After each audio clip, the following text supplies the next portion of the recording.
Hi, and welcome back to That's So Nova. If it's your first time here, welcome. If you're a returning subscriber, thank you so much for coming back. My name is Nova, and we are going to be making a fun little project today. This pattern is from Maple and Sunshine Boutique, and it's called the Stash and Trash Caddy. I thought it would be a fun little make to make. I mean, who doesn't need one of these? It's a back of the car with a pocket, so you can put your waste, but also put, like, I don't know, hand sanitizer or hand sanitizer wipes in the little pocket. And then it is all put together with just one piece of hardware so it can adjust to any person's car. An adjustable side release buckle. Thought this would be a fun little project. Not a lot of components, very beginner friendly, very domestic friendly. Today I'll be sewing on my Juki DDL 5550N. I get a lot of questions in reference to this. If you're familiar with the Janome HD or the Juki QVP Mini, then you know this machine is on the same level as it. The only thing that's different is it has its motor on the exterior, and it's a servo motor. And I use hump jumpers in every tricks and trades, just like you do with your regular domestic. This Stash and Trash car caddy is perfect for on-the-go car accessories, but I also thought it would be handy for our sewing rooms or our sewing tables. If we put it on the back of our chairs, we could put our waste, and at the end of the project, we could throw everything away. I also thought it would be a really cute Valentine's Day gift, or Galentine's. When students also exchange Valentines, this might be a cute little caddy to have on the back of their chair where people could put Valentines. And it'll be a nice gift to give to the teacher if you fill it with goodies and their favorite, like, drink places like Starbucks, or their favorite places to shop to get school supplies or whatever, or fill it with Kleenexes and hand sanitizer. I'm pretty sure they would appreciate that. Same with coworkers. This could be on the back of your chair that you're swiveling. It'll be a fun little adventure. So let's get started. So on this pattern, this bag finishes about 8 inches wide, 10 inches high, and 4 inches deep. We're going to be following the directions. I will not be giving out any measurements in this pattern, but I will say that the seam allowance is 1/4 of an inch. There's only 5 pieces to cut out, and then you need to cut out your webbing. And that will be it. So let's get started. So all the optional pockets and webbing information is going to be on page 2. We're going to start off with page 3. We're going to assemble the exterior right sides together. So we have our exterior pockets, and I'm going to be using this beautiful fabric from Alchemats, and I'll put Alchemats information in the comments. You do need to be on Facebook to see what current projects they have available. I mean, what current hardware they have available. They do things through pre-order, and it's not always guaranteed that what I show will be available. So I just want to put that in there. So I'm going to put some clips on the side just to hold everything together. You don't have to do a lot of clips. You can use as many as you want or as few as you want. It's really up to your discretion. I just like to keep everything nice and aligned. So we're just aligning the 2 pieces to make sure that they're fitting. So this one piece right here doesn't have the same top part, and that's okay. As long as your bottoms of your squares are meeting, you'll be fine. So let's bring this over to the machine, and we're going to sew this 1/4 of an inch.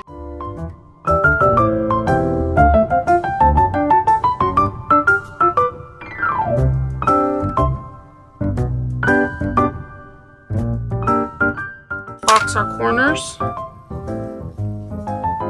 I like to have the seam allowances going in different directions. So one's going left, one's going right, and then I'm going to put a clip. And we go over to this other side. And when if you carry over your threads like I did the second time around, it kind of already wants to box. So I just like to pull the fabric nice and taut away from each other. And then again, you can either butterfly your seams, or you can put them to either side like I showed you, one to the left, one to the right. Box these. We're going to use a 1/4 of an inch seam allowance.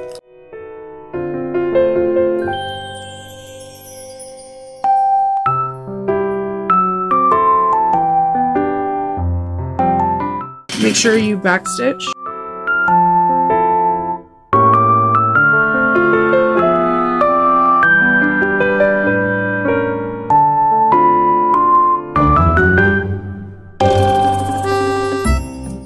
going to turn this right sides out.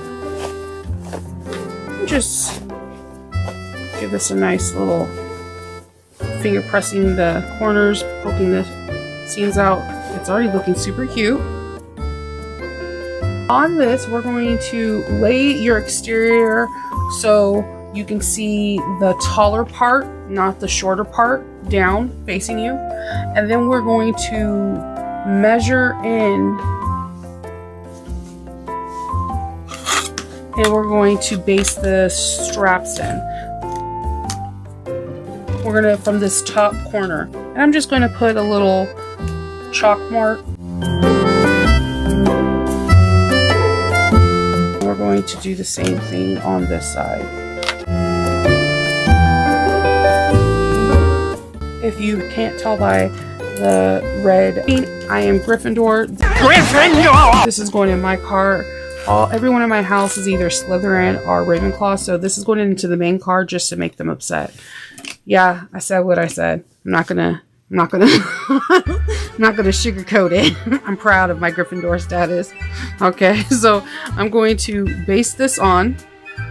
And when I base these on, because I'm using cotton, well, this is a cotton canvas, I'm going to go back a couple times. I see sometimes a lot of people are like, hey, why is my, I'm just going to bring this stitch over. Why is my webbing coming out? Sometimes we don't leave enough of a tail, and sometimes we don't use enough stitches because we just don't. We are in a rush, or we didn't do whatever. You can use fray check. You can heat seal it, which I'm going to pull over and get my heat gun. You can heat seal it. Be careful with the cotton there, and make sure it stays. You singe it a little bit, and it will work out. So we have that. We're gonna hop on over to page 4, and we're gonna put this to the side. We're going to take our optional slip pocket. Now, you don't have to do this. This is purely if you want to. I always think that, hey, this could be like for like the hand sanitizers and whatnot. And we are going to sew 1/4 inch around and leave a opening.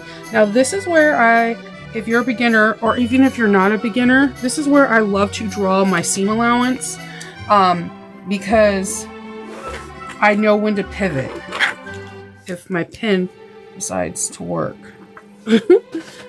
I know when to pivot, and I feel like that is super crucial sometimes to make something look a little bit more professional, or a little bit more clean. I'm using a black pen, so I'm drawing my 1/4 of an inch seam allowance with my handy dandy Westcott ruler. I get them off of Amazon. They're really inexpensive.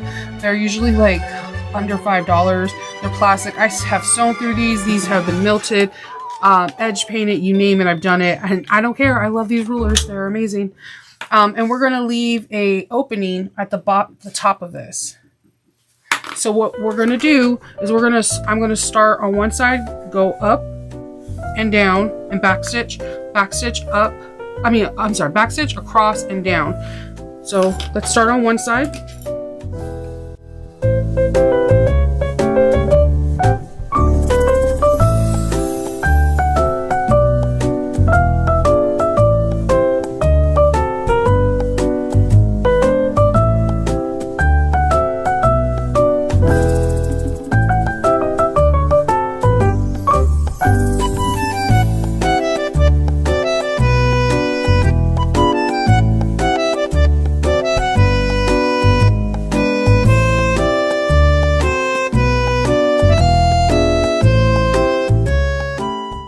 And then I like to cut in at an angle, like a V.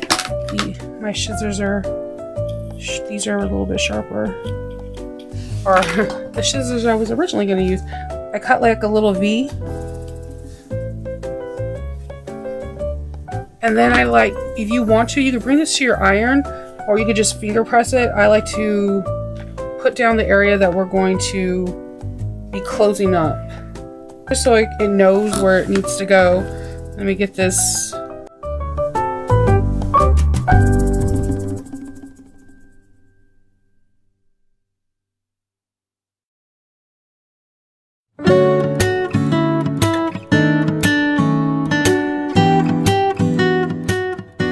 All And see how we finger pressed it, it automatically wants to fold in on itself, so we can top stitch this close at 1/8 of an inch.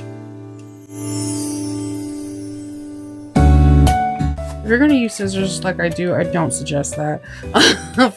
You're barely poking. You're not trying to poke a hole, or you're going to be mad at yourself, and you're going to be like, Shinova did it and I did it, and I'm going to be like, what? I just told you not to do it. So we're going to top stitch this down at 1/8 of an inch.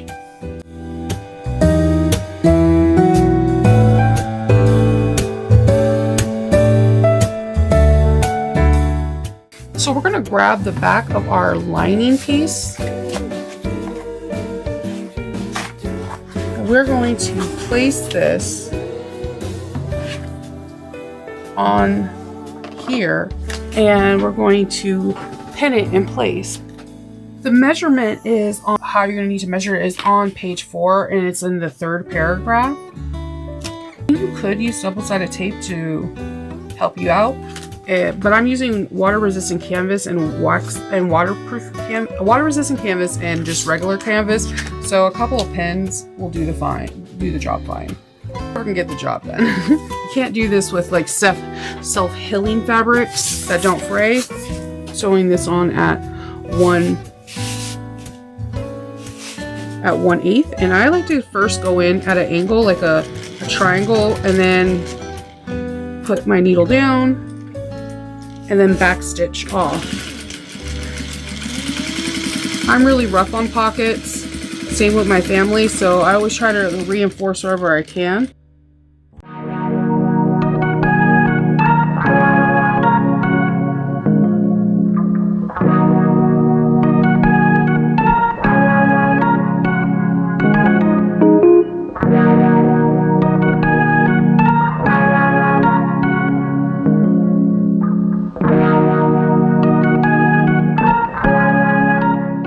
Now we're going to go to page 5. We're almost done. We are going to take our other lining piece and we're going to make it go, sorry.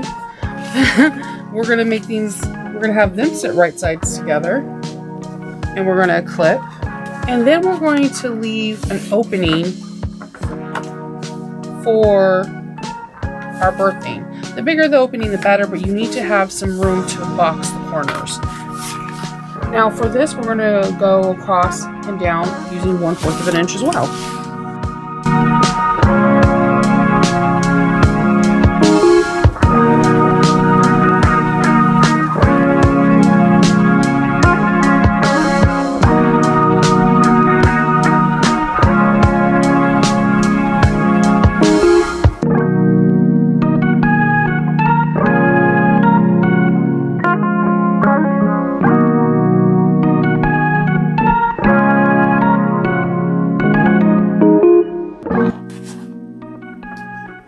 So what I'm going to do now is I'm going to trim the thread that I ran across that's not, so the opening can stay open. And then we're going to box our corners. Again, I like to have one seam going to the left, one seam going to the right, and then I'll put a clip. Do the same thing over here. One to the left, one to the right.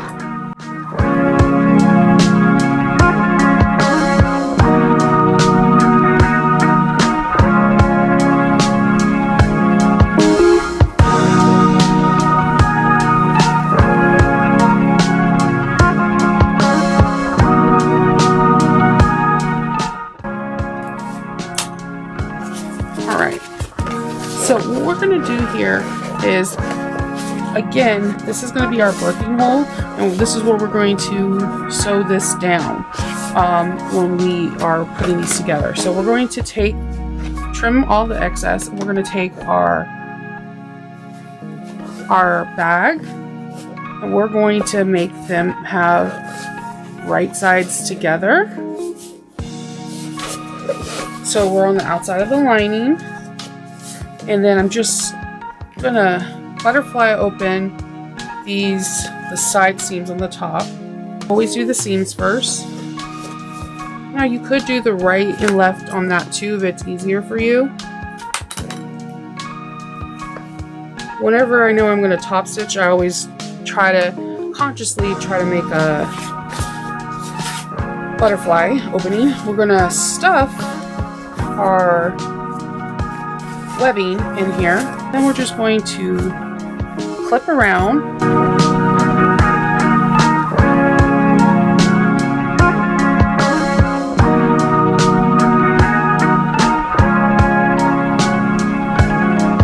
That's it. Then we're going to go follow. Our next steps are on page 6. We are going to do what we just did. We're going to attach them, and then we're going to sew the seams using a 1/4 of an inch seam allowance. And I'm going to sew from the inside of the bag.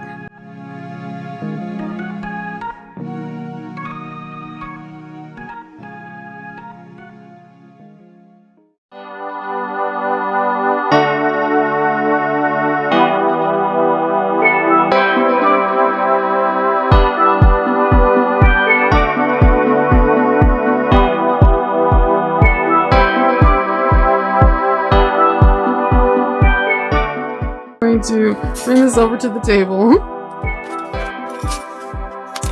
and then I'm just gonna snip into where these corners are without going into my seam allowance, just so that I can remove some of the bulk. And we're going to birth this bag through the hole. If you're like me and left the pins in, be careful. Thank goodness we made a wide enough hole, right? Take these pins out so I don't hurt myself. Then I'm just gonna give this a nice tug. Oh, see, we missed an area, and that's why I do not close up until I tug everything. It happens. It could have been like I didn't clip well enough, but I can catch it now and correct it. So at a 1/4 of an inch seam allowance in just this little area.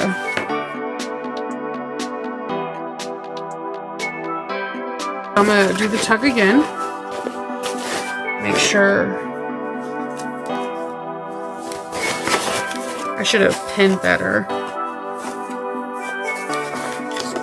Everything is lined up.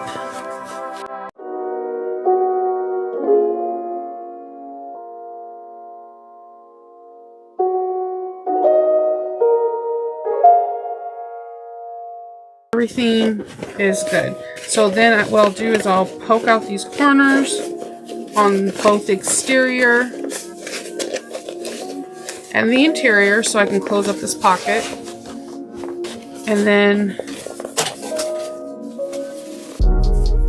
I will sew this close with a 1/8 of an inch, 1/8 of an inch seam allowance.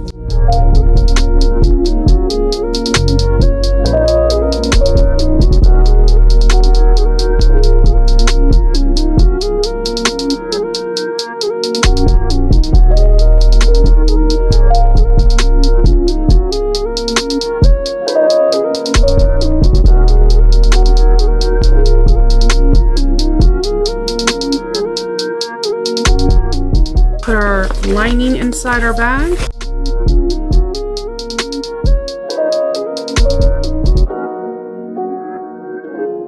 This is super cute.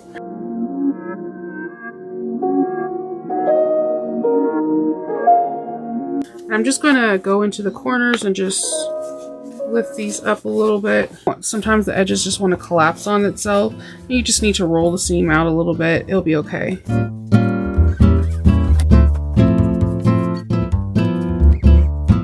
Just poke those little corners out and you got this. Then we're going to do some top stitching. And that is on page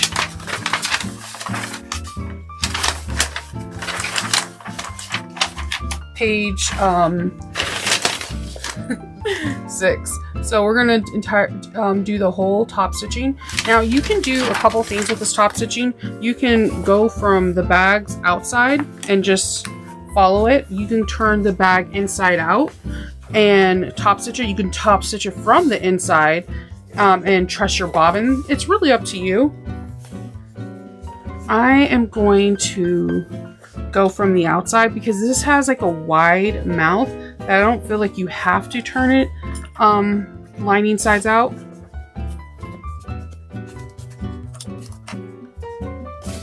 But I like to put it, when I'm doing this, I like to put a couple clips so that way I can make sure that the the lining is not peeking through on the exterior. So let's go over to the machine and start top stitching at 1/8 of an inch.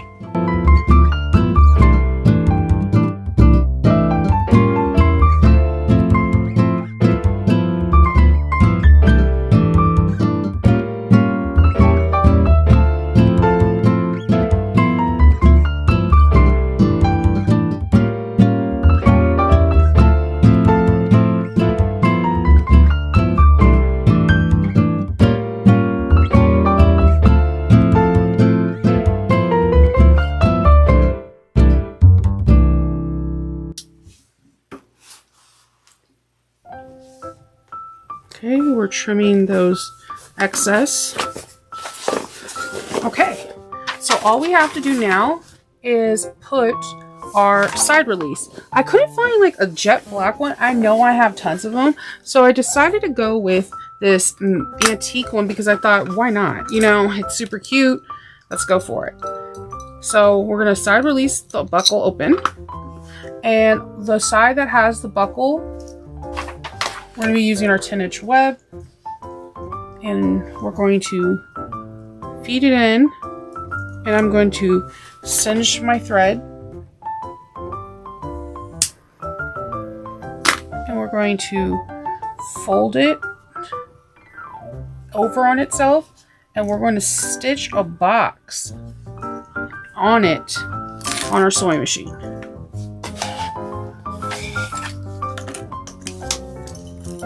And I want to make sure I don't get too close to the hardware. And if I do, it's okay, because I'm using something to help me with stitching. Switching this over. I'm making my box first. And then I'm going to do my X.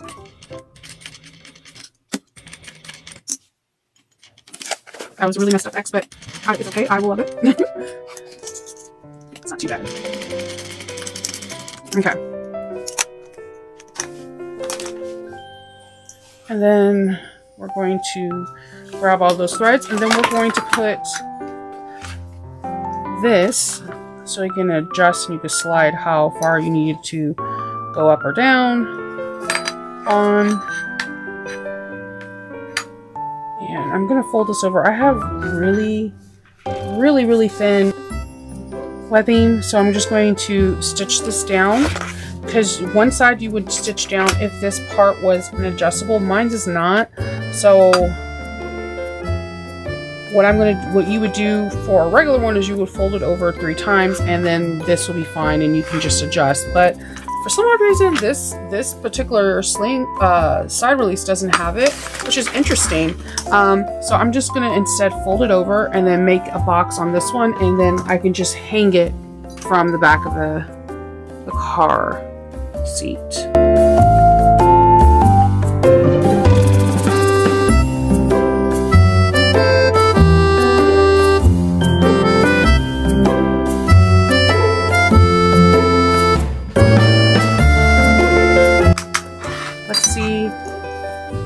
Resistance. All right, let me show you.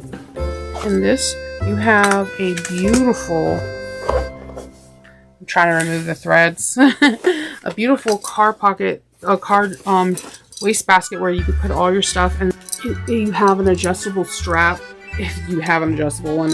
Apparently, bad judgment call, I didn't. But this is super cute. You have it, it's like, you can have a test with your water resistant canvas, so it could be nice and wipeable. You can make it all cotton where you could just throw it in the wash. But can you imagine this on the back of a chair collecting Valentines? I think that would be the cutest thing ever. I also think that it would be nice for our work rooms to put it on the back of our chairs, or just pretty much anywhere. I don't think there's a place that this can go, and it could be multiple use. It doesn't have to be trash. It could be something nice, like you could put sweet like notions and inspirational quotes and fold them all in here, and you can pick one a day and just to remind yourself how awesome you are. So we are all done. If you like this tutorial, please comment down below. If you would like to see more tutorials like this, please throw out what kind of patterns that you like to see that haven't been seen out. I will put the information on where you can purchase this. I purchased this on Etsy, and I will put the link. This is not an affiliate link whatsoever. So if you can just like, comment, and subscribe, it will do tremendous things to my channel. I hope all of you guys have an awesome day, and until the next time I see you, happy sewing. Bye.